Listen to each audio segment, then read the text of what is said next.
Drąsiaus Kedžių sesuo Neringa Venckienė tik šiandien grįžo iš ligoninės. Kauno apygardos teismo teisėja Vilniaus apygardos teismui skundžia generalinę prokuratūrą ir reikalauja iš jos 2 milijonų, esą ši neteisėtai viešino jos brolio galimų nusikaltimų aplinkybės. Neringa Venckienė su žiniasklaida nebendrauja, jos vyras nekomentuoja, nes esą tai ne jo, o žmonos ieškinys. Laikinasis generalinis prokuroras tikina, kad Venckienės priekaištai prokurorams nepagrįsti. Taip, kad ikiteisminio tyrimo duomenys yra neskelbtini, tačiau prokuroras gali atskleisti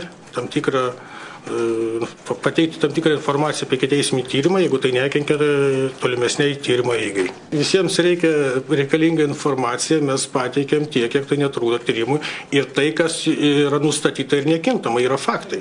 Prokurorai įtarė, kad Kedys nužudė Kauno apygardos teismo teisėją Joną Furmanavičių ir Laimutės Stankūnaitės seserį Violetą Naruševičienę. Esą galutinai tai konstatuoti bus galima, kai baigsis Kedžio mirties aplinkybių tyrimas, nes kai kurios ekspertizės bendros abiems byloms. Jolanta Svernelytė, LNK žinios.